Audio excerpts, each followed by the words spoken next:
آئندہ 3 سے 4 ماہ میں انتخاب ہوگا لاہور کے میئر کا۔ لاہور کے اندر جو تقریباً 60 لاکھ کے قریب ووٹر ہیں، وہ براہ راست اپنے ووٹوں سے ایک میئر کو منتخب کریں گے۔ ایک نیا local government ordinance governor Punjab نے اس کو سائن کیا ہے۔ اس سے پہلے لوکل گورنمنٹ ایکٹ تھا 2019 کا، اس کے اندر بھی براہ راست میئر کے انتخاب کی پروویژن تھی، جو اب کافی تبدیلیوں کے بعد اس آرڈیننس کی شکل میں جو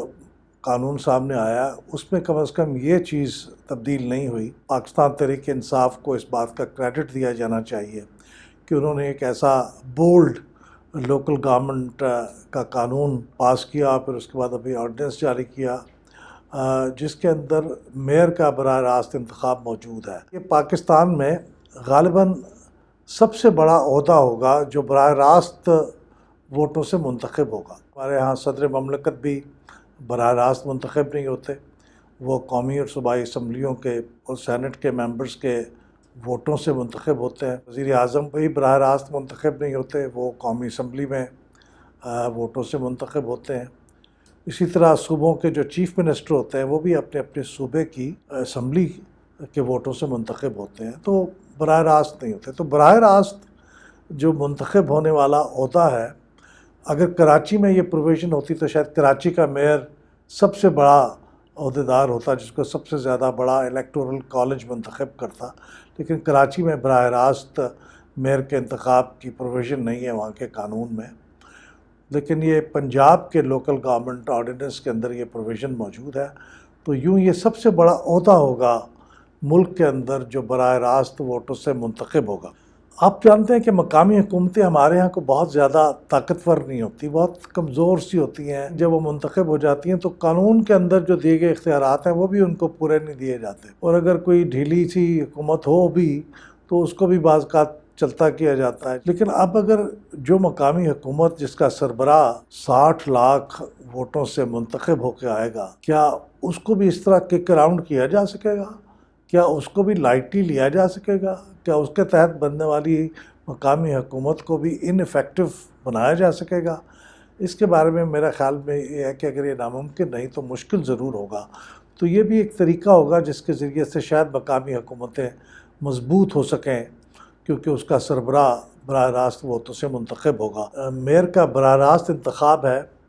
اس کی وجہ سے یہ بڑا ہائی پروفائل عہدہ بن جاتا ہے۔ پوری قوم کی نظریں اس کے اوپر مرکوز ہو جائیں گی۔ جب 60 لاکھ لوگوں کا نمائندہ منتخب ہو رہا ہوگا تو اس کی جو کیمپین چلے گی، اس کے نتیجے میں جو توجہ اسے حاصل ہوگی، اس کی وجہ سے یہ کوئی عجیب بات نہیں ہوگی کہ پاکستان میں یہ وزیر اعظم کے بعد غالباً اہم ترین عہدہ بن جائے۔ اگر آپ چاہیں تو وزیر اعلیٰ کو بھی شامل کر لیں اس اہم ترین عہدوں میں، اور پھر تیسرے نمبر پہ ان کو شامل کریں، لیکن مجھے لگتا ہے کہ اگر کوئی طاقتور شخصیت ہوئی تو وہ شاید وزیر اعلیٰ کو بھی اوور شیڈو کر دے گی، اور جو منتخب ہوگا میئر، وہ عین ممکن ہے کہ آنے والے دنوں میں وہ پاکستان کا وزیر اعظم منتخب ہو، یا کم از کم پنجاب کا وزیر اعلیٰ منتخب ہو۔ اس کی مثالیں موجود ہیں۔ مثال کے طور سے ترکی میں جب براہ راست انتخاب ہوتا ہے استنبول کے میئر کا، تو استنبول ان کا سب سے بڑا شہر ہے، تو اس کا جو منتخب میئر ہے وہ اس کے بعد پھر وہ صدر مملکت ہی بنتا ہے۔ یعنی ترکی میں جو موجودہ صدر ہیں طیب اردوان صاحب، وہ پہلے استنبول کے میئر تھے۔ اسی طرح آپ فرانس میں دیکھیں کہ جو یاک شراک جو پیرس کے میئر تھے، وہ بعد میں فرانس کے صدر بنے۔ تو یہ اہمیت ہوتی ہے جب کسی بڑے شہر کا کوئی میئر براہ راست ووٹوں سے منتخب ہوتا ہے، تو پھر اس کے سامنے وہ بیریئر ختم ہو جاتے ہیں اور وہ بڑے عہدے کے لیے ایک بڑا اچھا امیدوار تصور کیا جاتا ہے۔ لاہور میں جو 14 MNAs ہیں، ان میں سے 11 PMLN سے ان کا تعلق ہے، اور جو MPAs ہیں 30، ان میں سے 21 کا تعلق PMLN سے ہے۔ تو یوں PMLN کی بڑی ڈومینیشن ہے، ویسے تو اوورال پنجاب میں بھی، سینٹرل پنجاب میں، لیکن لاہور میں خاص طور پہ۔ تو اب دیکھنے والی بات یہ ہوگی کہ کیا لاہور میں، جبکہ PTI کی پنجاب میں بھی حکومت ہے اور مرکز میں بھی حکومت ہے، وہ کس طرح سے یہاں پہ الاؤ کریں گے اور برداشت کریں گے کہ پی ایم ایل این کا کوئی میئر ممکنہ طور پہ منتخب ہو جائے، تو یہ بھی ایک بڑی دلچسپ چیز ہوگی جس کو واچ کرنے کی ضرورت ہوگی۔ یہ بڑا اہم عہدہ ہوگا، تب اس کے لیے ایک سوال ہی ہوگا کہ پی ایم ایل این اس کے لیے اپنا کس کو امیدوار منتخب کرے گی، اور پی ٹی آئی اس کے لیے میئر شپ کے لیے کس کو اپنا امیدوار بنائے گی۔ کیونکہ جس طرح آپ نے دیکھا کہ پنجاب کے چیف منسٹر کا جب انتخاب ہونا تھا تو پی ٹی آئی کی طرف سے جو منتخب کیے گئے جناب عثمان بزدار صاحب، جن کا پہلے کوئی بہت زیادہ شہرت نہیں تھی، انہوں نے پہلے اسی طرح کے کسی انتظامی عہدے پہ کام نہیں کیا تھا، اس کی ایک وجہ یہ بھی ہو سکتی ہے کہ وہ پی ٹی آئی کی جو مرکزی قیادت ہے وہ نہیں چاہتی کہ کوئی ایسا شخص اس اہم ترین عہدے پہ اسے مقرر کیا جائے جو کل کو ٹاپ لیڈرشپ کے لیے ایک چیلنج بھی بن سکتا،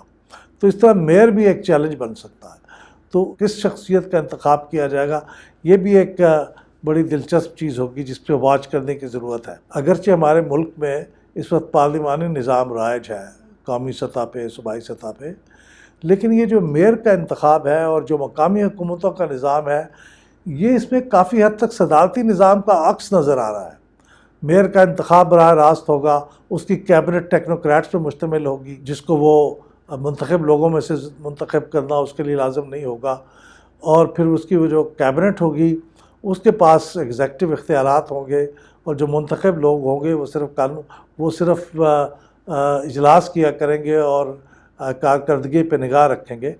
تو مجھے یہ لگتا ہے کہ ایسا بھی ممکن ہے، چونکہ پاکستان میں صدارتی نظام کے لیے ایک بڑی مضبوط لابی موجود ہے، طاقتور لوگوں میں اس کے حق میں بہت لابی موجود ہے، تو عین ممکن ہے کہ اگر یہ مقامی حکومتوں کا یہ نظام ٹھیک سے کام کر جائے اور کامیاب ہو جائے تو آئندہ آنے والے دنوں میں پاکستان کے اندر صدارتی نظام نافذ کرنے والی جو لابی ہے اس کے آرگیومنٹس بھی زیادہ مضبوط ہو سکتے ہیں۔ تو یہ ساری چیزیں بڑی واچ کرنے والی ہیں، ان کے اوپر غور سے نگاہ رکھنے کی ضرورت ہے۔ تو stay tuned and monitor the situation, اور دیکھیں کہ حالات کس طرف جاتے ہیں۔ یہ تمام اور ان جیسے کئی ایشوز پر اگر آپ انالیسس دیکھنا چاہتے ہیں تو پھر پلڈیٹ یوٹیوب چینل کو سبسکرائب کیجئے، بیل کے بٹن کو دبائیے تاکہ آپ ہماری ہر نئی ویڈیو ریلیز ہوتے ہی دیکھ سکیں۔